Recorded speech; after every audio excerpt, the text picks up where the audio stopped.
अनिका, अनिका, अनिका उठो।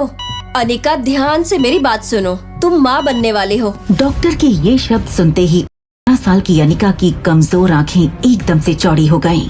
वो समझ नहीं पा रही थी कि वो आखिर प्रेग्नेंट कैसे हो सकती है। तू जैसे से कोई शादी करने को तैयार नहीं था। वो तो मेरी हैसियत को देखकर डोगरा खानदान तुझे अपनी बहू बनाने के लिए तैयार हो गया, लेकिन तूने तो मेरी इज्जत को मिट्टी में मिलाने की कसम खाई है। अरे कल ही तेरी शादी हुई और आज ये कह रही है कि तू प्रेग्नेंट है। कुणाल तो शादी के फौरन बहुत दिल्ली चला गया था। नहीं पापा। एक मिनट, कहीं शादी से पहले तू कुणाल से मिली तो नहीं थी? मैं तो कल पहली बार कुणाल से मिली हूँ और उसने तो मुझे जी भर के देखा तक नहीं, छूना तो बहुत दूर की बात है। शर्म, फिर कहां से करा के आई है तू? एक तो तेरे मोटापे के कारण कितनी जिल्लत सही है हमने, और अब ये नई मुसीबत। अगर कुणाल और उसके परिवार को पता चल गया तो क्या जवाब देंगे हम? बोल, क्या जवाब देंगे?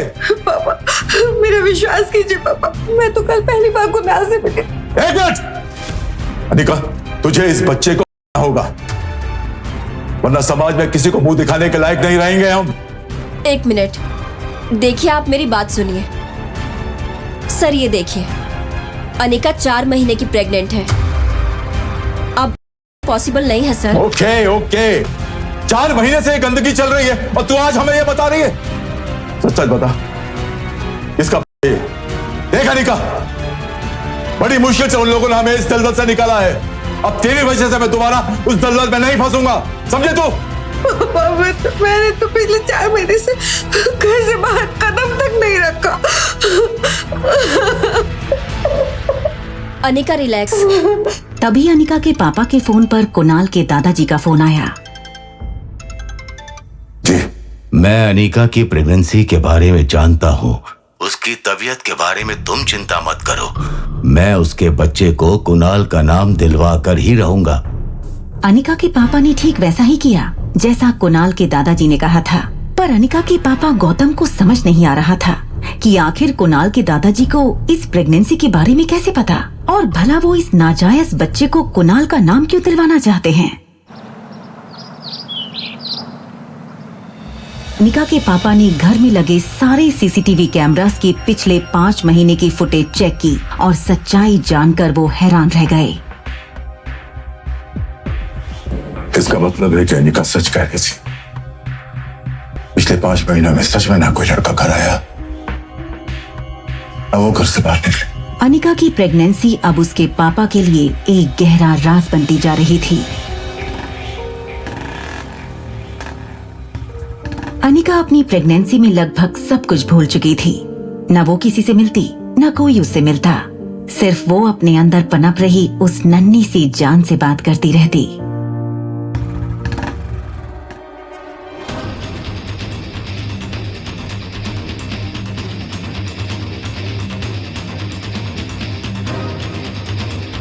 अनिका!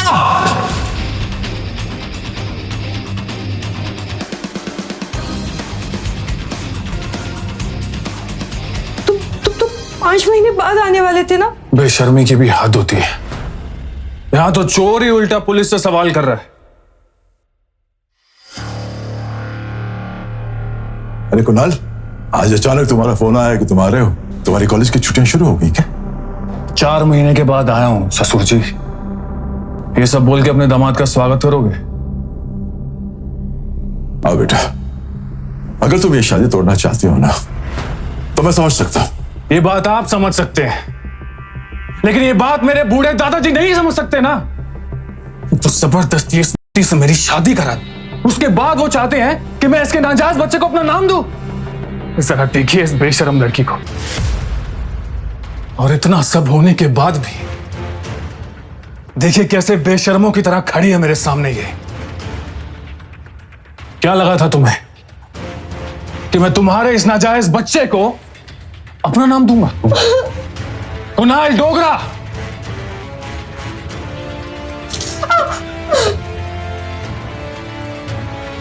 मैं इस शादी को नहीं मानती। खामोश। देखो कुणाल, अनिका की तबीयत ठीक नहीं है तो इसकी बातों पर ज्यादा ध्यान मत दो। और सफल बच्चे का उसके पैदा होता ही उसे अनिका से अलग कर दिया जाएगा। मेरी बात का यकीन करो। टेंशन में अनिका की सांसें फूलने लगी और एक पल के लिए वो सांस लेना चूक गई।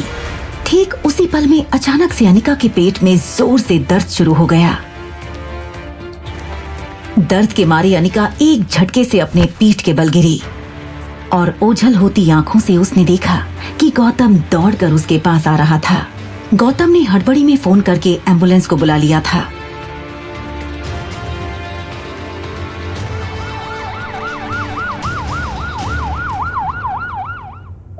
अनिका ने देखा कि 2 फूल जैसे प्यारे बच्चे उसकी बगल में लेटे हुए थे।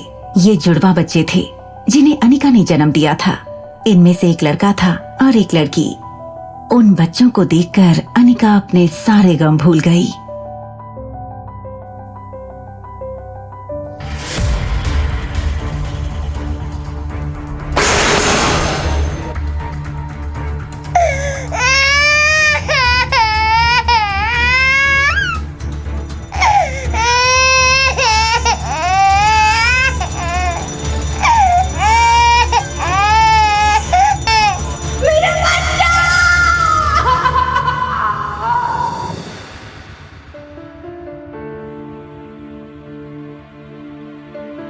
अनिका को इस बात का बड़ा सदमा लगा जिसकी वजह से उसकी तबीयत खराब होने लगी।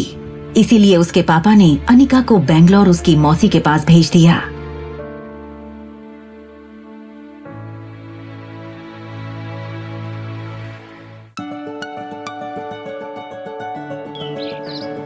धीरे धीरे अनिका की हालत सुधरने लगी।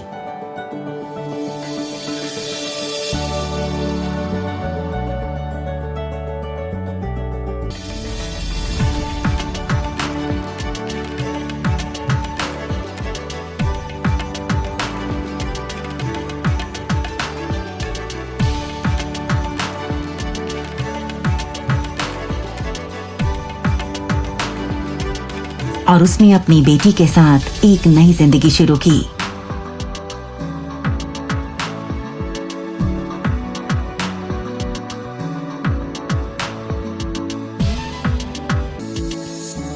पर एक दिन अनिका को एक फोन आया। अनिका की मौसी ने उससे पूछा, क्या हुआ अनिका? किसका फोन था बेटा? पापा का फोन था मौसी। मुझे मनाली जाना होगा। अरे अचानक ऐसी क्या बात हो गई? बोल रहे हैं कुछ अर्जेंट काम है और मनाली पहुंचने के बाद ही बताएंगे।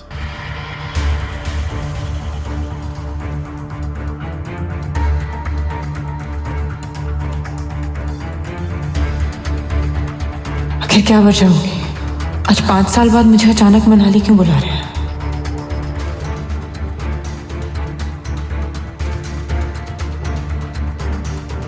यूं तो अनिका मनाली के नाम से ही घबरा जाती थी क्योंकि उसके अतीत की बुरी यादें उस जगह से जुड़ी थी।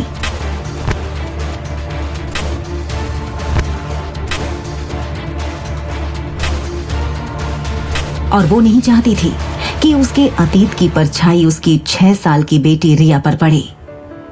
पर आज अनिका ने फैसला किया कि वो अपने डर का सामना करेगी।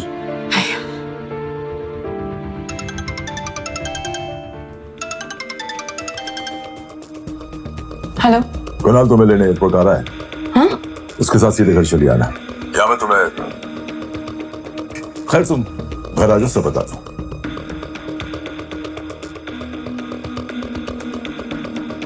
कुणाल मुझे लेने आ रहा। पर क्यों? जिस आदमी ने 6 साल तक कोई फोन मैसेज नहीं किया, वो मुझसे क्या मिलना चाहता है? और आखिर ऐसी बात क्या करना चाहते हैं पापा मुझसे? हाँ यार, उसी का वेट कर रहा हूं। नहीं, अभी तक नहीं आई है। क्या बात कर रहा है?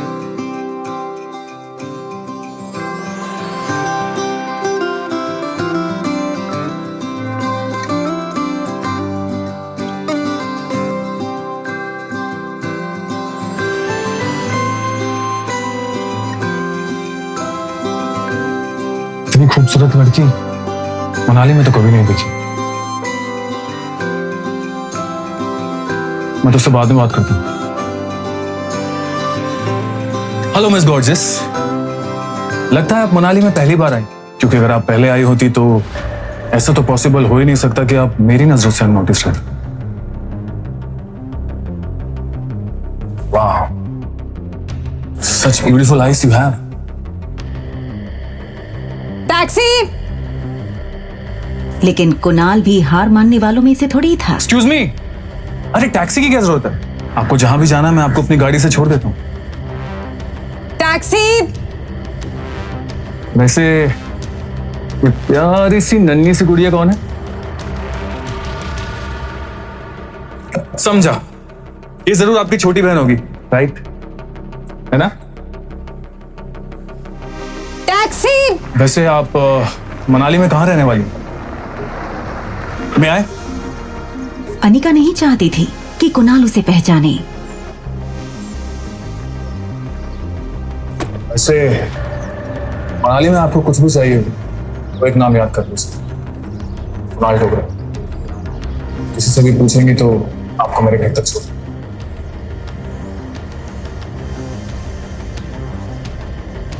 चलिए भैया। पर अनिका बिना कुछ कही ही वहां से निकल गई। अरे अपना नाम तो बताती जाओ। इधर कुणाल अब भी एयरपोर्ट में अनिका का इंतजार कर रहा था।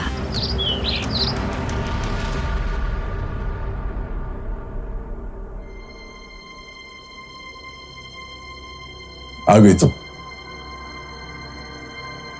कुणाल कहाँ है? प्लीज बताइए पापा कि कौन सा अर्जेंट काम था आपको मुझसे। हाँ, तुझे 2 पेपर्स साइन करने। कैसे पेपर्स? देख अनिका, पिछले 6 सालों से तुम और कुणाल अलग अलग हैं। तू अपनी जिंदगी में खुश है और कुणाल अपनी जिंदगी में अपनी लाइफ में आगे बढ़ना चाहता है। तो बेहतर यही होगा कि तुम डिवोर्स ले लो। डिवोर्स पेपर्स पे साइन करने हैं। मैं तो कब से तैयार हूँ पापा, बताइए कहाँ है?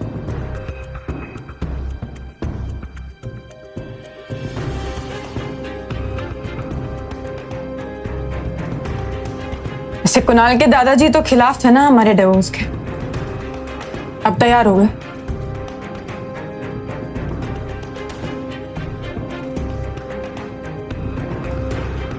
बेटा तू शायद भूल गई कि मैंने तुझसे कहा था कि तूने 2 पेपर साइन करने हैं। एक ये डिवोर्स पेपर और दूसरा जो कुणाल के दादाजी चाहते हैं।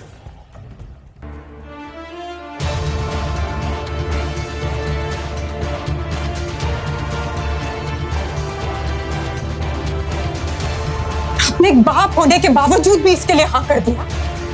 मतलब वहां कुणाल के दादाजी ने आपके सामने ऐसी घटिया शर्त रखी और आपने हाँ कर दिया। कमाल है पापा, कमाल।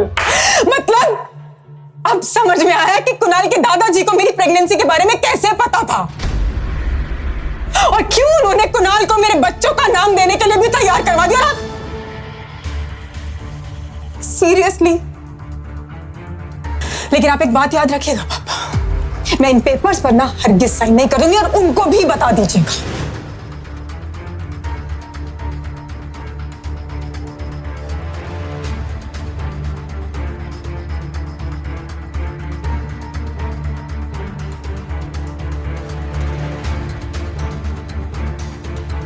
आखिर क्या शर्त रखी थी कुणाल के दादाजी ने? ऐसा क्या लिखा था उन पेपर्स में? आखिर कुणाल के दादाजी क्यों अनिका के नाजायज बच्चे को कुणाल का नाम दिलवाना चाहते थे? आखिर क्या है अनिका की प्रेगनेंसी का राज? जानने के लिए देखिए अगला एपिसोड सिर्फ पॉकेट एफएम के यूट्यूब चैनल पर। और एक लड़की को देखा तो के सारे एपिसोड्स को सुनने के लिए डिस्क्रिप्शन में दी गई लिंक से डाउनलोड कीजिए पॉकेट एफएम ऐप।